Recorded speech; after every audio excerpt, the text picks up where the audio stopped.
Hello दोस्तों, मैं सौरभ आप सभी का स्वागत करते हैं अपने यूट्यूब चैनल एसएससी मामल पे। तो दोस्तों, आज की इस वीडियो में हम बात करने वाले हैं एसएससी एमटीएस 2024 को लेकर कि 3 महीने में हमारी क्या स्ट्रेटेजी होनी चाहिए जो कि हमारा जो एसएससी एमटीएस एग्जाम है वो क्लियर हो पाए।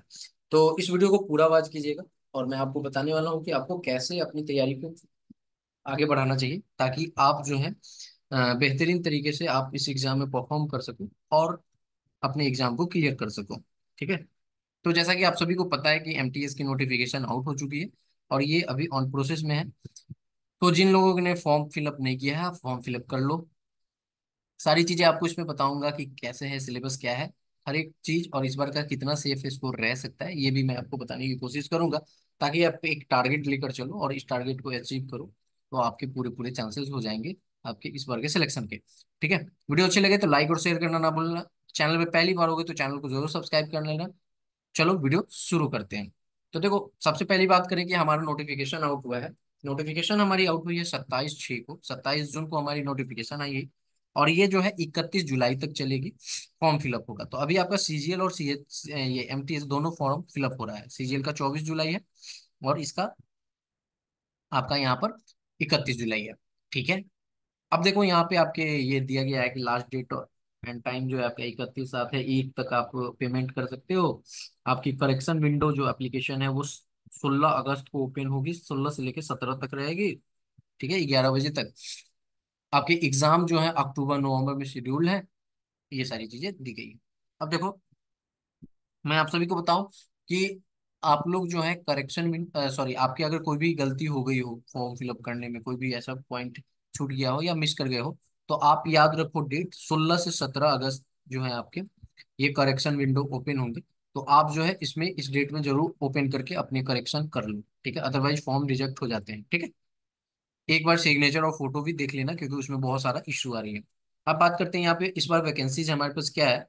तो हम सभी को पता है कि हमारे पास देखो, पहले एमटीएस में सिर्फ एमटीएस ही होता था। ठीक है, एमटीएस का ही एग्जाम होता था। अब हमारे पास नॉन टेक्निकल पोस्ट आ गए हैं, सॉरी टेक्निकल पोस्ट आ गए हैं, जो कि हमारे हैं हवलदार इन CBIC and CBN.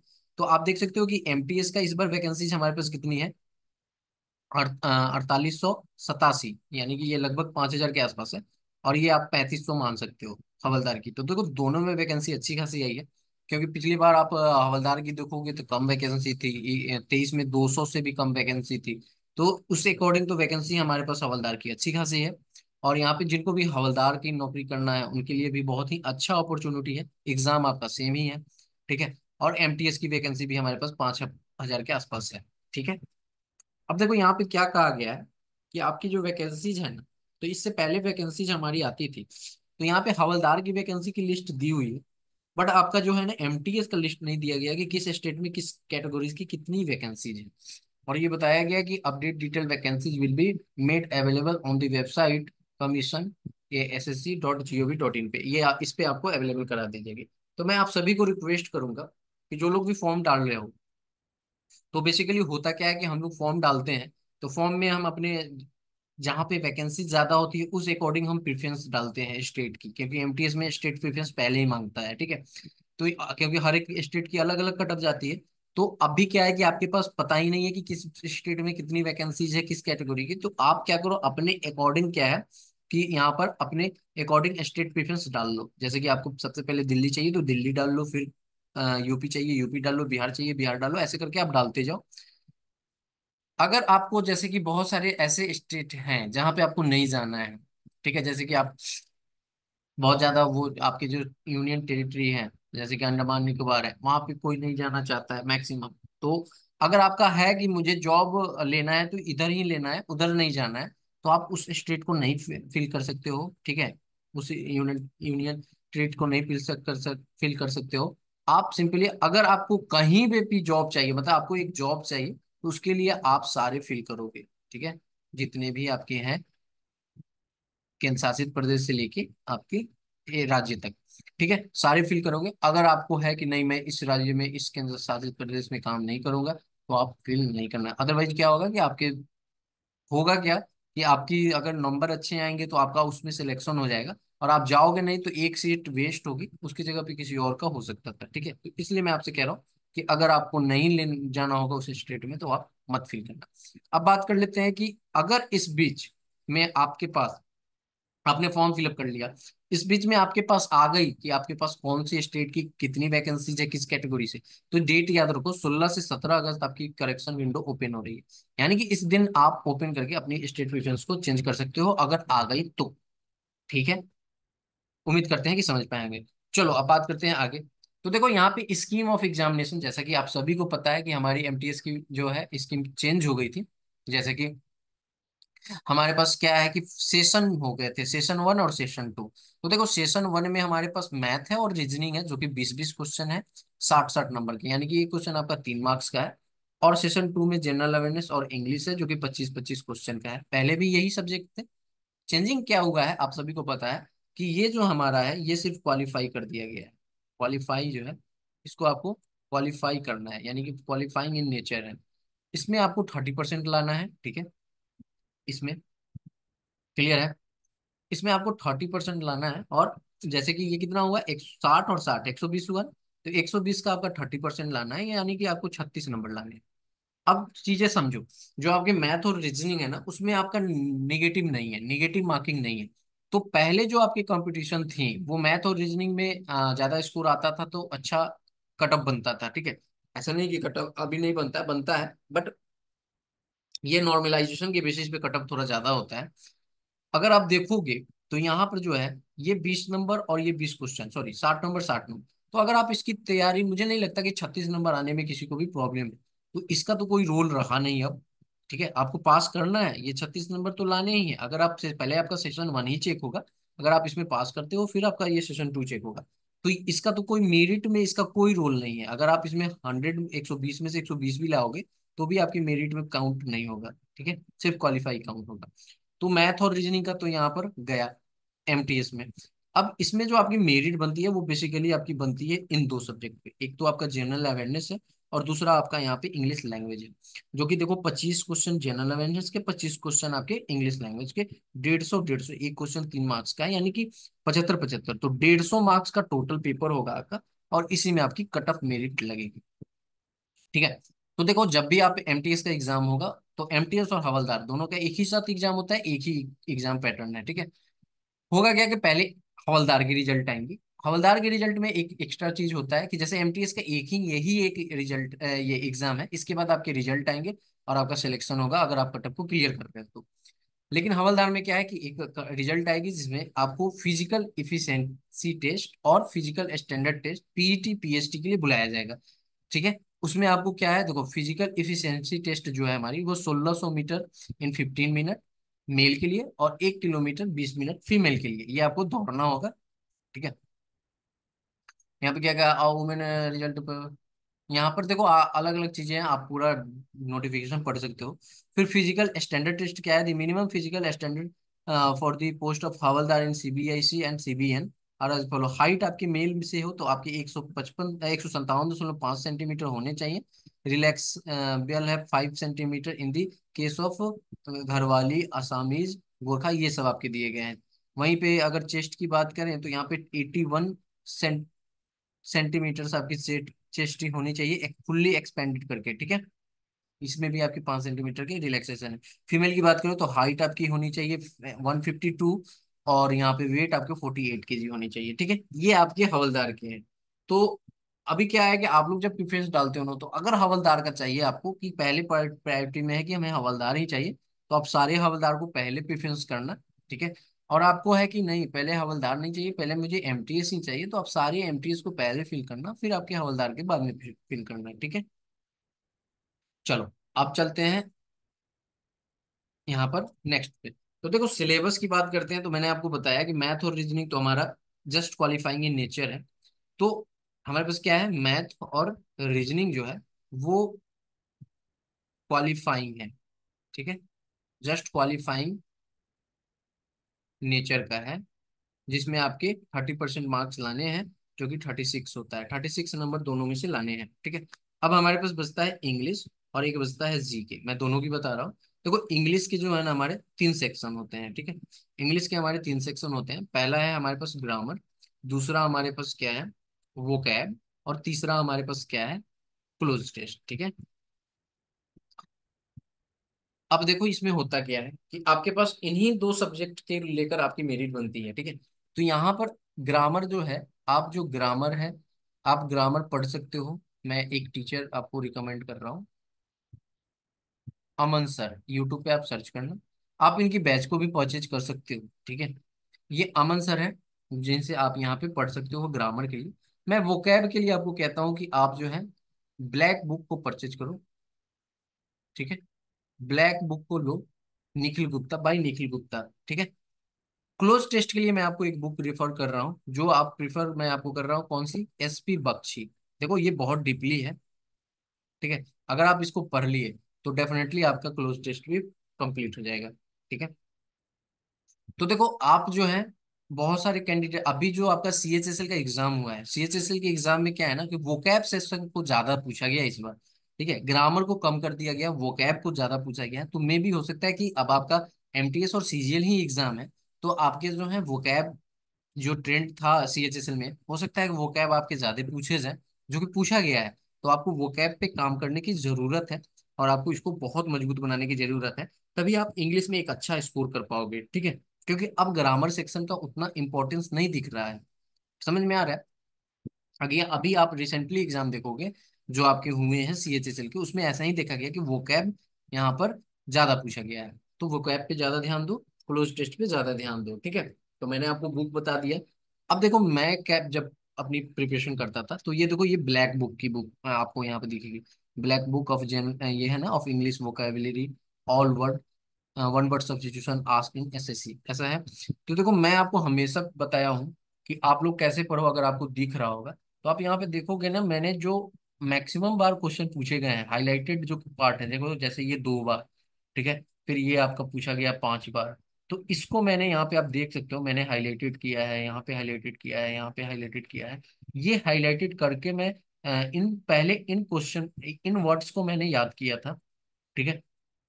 In in words को मैंने याद किया, आप देख सकते हो क्लियरली मैंने कैसे यहाँ पे कवर किया था इंग्लिश को, ठीक है। तो इन वर्ड को आप बिल्कुल इसी तरह से फॉलो करो। पहले आप जो क्वेश्चन पूछे गए हैं, क्योंकि वोकैब में देखा गया है कि आपके पीवाई क्यू से ज्यादा क्वेश्चन आते हैं, ठीक है। तो ये आपके पीवाई क्यू ही हैं।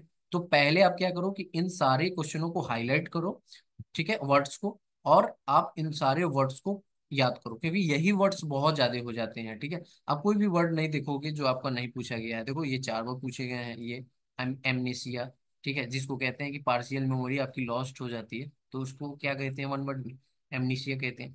तो देखो यही चीज है कि आपको यहाँ से इन सारे चीजों को अच्छे से करना है। मैं आपको एग्जाम्पल के तौर पे बताया हूँ, क्योंकि मैंने बहुत बार लाइव में ऐसे ही बताया था, बट मैं आपको आज दिखा रहा हूँ कि मैंने कैसे तैयारी किया था, ठीक है। यहाँ पे आप देख सकते हो ये सारे मैंने कंप्लीट किए थे। और आप अगर मेरे ऊपर वाले हेडिंग में देखोगे तो देखो यहाँ पे कंप्लीटेड, यहाँ पे कंप्लीटेड, फिर यहाँ पे कंप्लीटेड, ऐसे करके मैंने लिखा है। क्यों लिखा है? क्योंकि मैं एक बार इसको कंप्लीट किया, फिर मैंने दोबारा किया, फिर मैंने तिबारा किया, फिर ऐसे करके ये बहुत जगह आप देखोगे तो सिर्फ पेंसिल का निशान लगा हुआ है ऐसे। पूरे अगर बुक को मैं दिखाऊं तो पूरा बुक जो है वो पूरा, आप कह सकते हो कि पूरा पेंसिल से भंगा हुआ है, क्योंकि मैंने उतनी बार इसको रिवाइज किया था। आप यहाँ पे एक छोटा सा ये भी देख सकते हो, जहाँ पे मैंने एक बार ऐसे लिख लगाया है, इसका मतलब है कि मैंने इसको फिर से कंप्लीट किया है। तो इसी तरह आप लोग भी कर सकते हो। जैसे ही इस बुक को कंप्लीट करोगे, जैसे वन वर्ड आपने पढ़ा, वन वर्ड के बाद में जब आप जाओगे ना, तो एक्सरसाइज दिया हुआ है, ठीक है। उन एक्सरसाइज में इन्हीं वर्ड का क्वेश्चन दिया गया है, तो आप उन एक्सरसाइज को लगाया करो, और वहां से आपको कॉन्फिडेंस आएगा। जो भी आपके क्वेश्चन नहीं सॉल्व हो पाते हैं, फिर से आप याद करो, ठीक है। तो यही एक वोकैब मेरे को मतलब अच्छा मजबूत बनाने का तरीका है, जो आप कर सकते हो। और ये ब्लैक बुक जो है वो बेस्ट है। प्रैक्टिस के लिए आप पिनाकल भी ले सकते हो, ठीक है। पिनाकल जो है आप ले सकते हो, ठीक है। पिनाकल की बुक भी आप ले सकते हो प्रैक्टिस के लिए, प्रीवियस ईयर पेपर्स भी लगा सकते हो। अब मैं आपको सजेस्ट करूंगा कि आप जब पूरी तैयारी कर लो तो आप सीएचएसएल, सीजीएल, इन सारे इंग्लिश के भी मॉक लगाया करो। इससे आपका जो है पेपर का जो लेवल है, मतलब आपकी जो तैयारी की जो लेवल है वो बढ़ता जाएगा। आई होप कि आप समझ पाओगे। अब देखो मैं बताता हूँ, ये तो हो गई इंग्लिश की बात, क्लोज टेस्ट की मैंने बता दिया एसपी बख्शी, और ग्रामर के लिए मैंने आपको बता दिया अमन सर। अब बात करते हैं एक मोस्ट इंपॉर्टेंट जो है, जो किसी को समझ में नहीं आता है, हमारे पास जीके। जीके के क्या है कि जीके के आपके यहाँ पर, देखो जीके अगर मैं आपको बताऊं जो मेरे अकॉर्डिंग है, आप सबसे पहले स्टार्ट करो स्टैटिक जीके से, ठीक है। Just wait. आप याद करो स्टैटिक से। ठीक है, स्टैटिक जीके से स्टार्ट करो। उसके बाद में आप क्या करो। ठीक है, स्टैटिक जीके से स्टार्ट करो। फिर स्टैटिक के बाद आप क्या करो, मिसलेनियस पे आओ। ठीक है, फिर उसके बाद में आप मिसलेनियस से आप क्या करो। मिसलेनियस के बाद आपके जो होते हैं ना, जो इंडेक्स वाले जो होते हैं, या बहुत सारे आपके खेल उल जो भी हैं, फिर करेंट अफेयर। ठीक है, करेंट अफेयर पे आओ। और लास्ट में जो आपकी हिस्ट्री है। ठीक है, मैं हिस्ट्री से पहले भी उन सारे क्वेश्चनों को प्रिपेयर कर रहा हूँ जो आप, जैसे कॉन्स्टिट्यूशन है। ठीक है, कॉन्स्टिट्यूशन हो गया आपके। फिर उसके बाद में आपके पास जो बायोलॉजी है, साइंस से, इससे बहुत ज्यादा क्वेश्चन पूछे जाते हैं। ठीक है। ठीक है, तो इन सारे क्वेश्चनों को आप, इन सारे टॉपिकों को आप क्या करो, कवर करो। ठीक है, बायोलॉजी हो गया आपका, फिर फिजिक्स हो गया, फिर केमिस्ट्री हो गया। धीरे धीरे जो है, मैं आपको हिस्ट्री में बात कर रहा हूँ, तो हिस्ट्री में जो है ना, मॉडर्न हिस्ट्री पढ़ो। ठीक है। ओके, ये आपका जीके का है, जो कि मैं आपको बहुत ही ज्यादा प्रेफर कर रहा हूँ कि स्टैटिक से याद करो। मैं ऐसा क्यों कह रहा हूँ, क्योंकि इसकी वेटेज ज्यादा होती है। ठीक है, इसकी वेटेज जो है वो बहुत ज्यादा होती है। अगर आप पेपर उठा के देखोगे तो वेटेज इसकी बहुत ज्यादा होती है। तो आपके यहाँ से क्वेश्चन पढ़ते हैं, फंसते हैं। क्यों फंसते हैं, सो मैं बता रहा हूँ। अगर कोई आपको बताओ कि जैसे स्वर्ण मंदिर हमारा है अमृतसर में, तो वो कभी भी क्वेश्चन होगा कि स्वर्ण मंदिर कहाँ है, तो वो हमारा अमृतसर चेंज नहीं हो सकता। अमृतसर हमारी अमृतसर ही रहेगी। ठीक है, तो इन सारे क्वेश्चन जो स्टैटिक जीके है ना, ये चेंज, जैसे करंट अफेयर क्या है कि ये आपकी करंट अफेयर है, ये अभी आपका चेंज हो सकता है। ये अगर हो सकता है ना कि आपने 3 महीने पहले जो पढ़े हो वो ना पूछा हो, 1 महीने पहले का पूछे, या रिसेंटली 2 दिन पहले का पूछ दे, तो ये करंट अफेयर का अलग चीज है। ठीक है। ओके, तो अभी क्या है, स्टैटिक जीके जो है ये आपका फिक्स है। इसमें आप चीजें जो है पढ़ सकते हो। इसी से तैयारी करो, स्टैटिक से स्टार्ट करो जीके की, जहाँ पे आप अच्छा स्कोर कर पाओगे। ये मेरी बातें मानना, और इसको एक बार फॉलो करके देखो, डेफिनेटली आपको जीके में भी अच्छा खासा इंप्रूवमेंट देखने को मिलेगा। ठीक है, तो ये रही जीके की बात, और पूरे आपको मैंने स्ट्रेटेजी बताया कि कैसे आप तैयारी करोगे। अब बात कर लेते हैं कि इस बार आपके क्या सेफ स्कोर रहने चाहिए। तो देखो, पिछले जब से पैटर्न चेंज हुआ है, तो एमटीएस 2022 की बात करें, 2022 में हमारे पास अच्छी खासी वैकेंसीज थी, 12,000 प्लस वैकेंसी थी दोनों को मिला के। तो यहाँ पे वैकेंसी जब हमारी इतनी थी, तो इसमें जो कट ऑफ गई थी वो 125 के अराउंड गई थी, इसी के अराउंड गई थी। पूरा याद नहीं है, 123 गई थी या 125 गई थी यूआर की, जो मैंने बताया था वही प्रिडिक्ट किया था, वही गई थी। ठीक है, 23 की भी बात करें तो इसी के आसपास ये गई थी, 125 से प्लस 127 गई थी आई थिंक। ठीक है, इससे ज्यादा नहीं गई थी। ठीक है, जबकि वैकेंसीज हमारी कम थी। तो कट ऑफ जो है वो आपका इसी के आसपास ही रहेगा। ऐसा नहीं कि आपकी कट ऑफ बहुत ज्यादा हाई होंगे या लो हो जाएंगे, ऐसा कुछ भी नहीं है। ठीक है, मैं आपको बता दूं कि आपको सेफ स्कोर लेकर चलना है। अगर आप यूआर से हो तो 130 जो है एमटीएस में आपको लेकर चलना है सेफ स्कोर। यानी कि अगर आप मॉक दे रहे हो ना, तो मॉक में जो है ना आपके 125 प्लस जो है आपके मार्क्स आने ही चाहिए। दोनों सेक्शन मिला के 150 में आपके 125 आने ही चाहिए। अगर आप इतने मॉक में ला रहे हो तो डेफिनेट श्योर रहो कि आपका सिलेक्शन हो जाएगा। अगर आप इतने लाते हो तो इसको मेंटेन रखना है, कंसिस्टेंसी इसमें आपको बनाए रखनी है कि 125 से नीचे ना जाए। तो ऐसे भी अगर देखोगे ओवरऑल, तो 120 से 125 जिस भी बच्चे के आ रहे हैं मॉक में, वो बच्चा जरूर एमटीएस क्लियर कर लेगा या हवलदार क्लियर कर लेगा। 110%, मैं आपको ये बता रहा हूँ। जब भी आएगी आपकी रिजल्ट, उससे मैं आपको पता चलेगा। तो ये चीजें हैं, क्योंकि इसमें आपके इंग्लिश और जीके है। तो जीके एक ऐसा सब्जेक्ट है जिसके किसी के भी गलत हो सकते हैं, किसी के भी अच्छे जा सकते हैं, किसी के भी खराब जा सकते हैं। तो ओवरऑल ये सारी चीजें जो है वो डैमेज करती है और एक एवरेज स्कोर पे ले आती है। ठीक है, तो अगर 120 से 25 आपके मॉक में आ रहे हैं तो आप सोच श्योर रहो कि आपके सिलेक्शन के पूरे पूरे चांसेस बन रहे हैं। नहीं आ रहे हैं तो इतने लाने की कोशिश करो, इससे ज्यादा है, फार बेटर है। बट इससे कोशिश करो कि आप ऐसे ही लाएं। तो मैंने आपको बताया इंग्लिश कैसे पढ़ना है, वो क्या कैसे करना है। ये वन वर्ड सब्स्टिट्यूशन है, आपके इडियम फ्रेजेस भी हैं, आपके सिनोनिम्स, एंटोनिम्स, ये सारे हैं। आप इन सारे को कंप्लीट करो ऐसे ही वे में। पहले हाईलाइटेड करो, पहले जो पूछे गए हैं उनको याद करो, फिर आप तैयारी करो। ठीक है, डेफिनेटली आपको यहाँ पर बेनिफिट मिलेगा। अब बात कर लेते हैं, आप अगर मॉक लेना चाहते हो तो मॉक आपको हमारे इस एप्लीकेशन पे मिल जाएगा एमटीएस का, जो कि बहुत ही कम प्राइस में मिलेगा आपको। 199 रुपीज में आपको 1 ईयर के लिए जो है एमटीएस की मॉक मिलेगी। इसमें बहुत ज्यादा कंटेंट है, आप जाके एक बार चेकआउट कर सकते हो। वहाँ पे फ्री मॉक भी है, आप लगा सकते हो। जो भी जितने भी फ्री मॉक होंगे आप फ्री मॉक लोग लगा लेना। यहाँ पर आपको अगर मॉक अच्छा लगेगा तो आप मॉक परचेज कर लेना, क्योंकि ये आपके 1 ईयर की वैलिडिटी के साथ है और इसमें time to time content add होता चला जाएगा, ठीक है। तो ये रहा आपका। अगर आप इंटरेस्टेड हो तो मॉक ले सकते हो हमारे एप्लीकेशन से। सिंपली सर्च करना है सौरभ मैथ्स, आपको यहाँ पर एप्लीकेशन दिख जाएगी प्ले स्टोर पे, आप इसको डाउनलोड कर लेना। इन केस अगर आप चाहते हो कि कुछ और एप्लीकेशन के थ्रू आपको प्रोवाइड की जाए, जैसे कि इंग्लिश में हो गई कुछ चीजें, आपकी क्लासेस जीके की हो गई, तो आप वहाँ पे बता सकते हो हमें, मेरे टेलीग्राम पे भी आके बता सकते हो। आई होप कि ये वीडियो आपको अच्छी लगी होगी और आप इस चीज को फॉलो करोगे, डेफिनेटली आपका सिलेक्शन होगा, ठीक है। आपको इंप्रूवमेंट दिखेगी। मिलेंगे अगली क्लास में अगले अपडेट के साथ, अगली वीडियो के साथ। तब तक इतना ही। जय हिंद, जय भारत। सभी कोई ख्याल रखिएगा और तैयारी करते रहिए।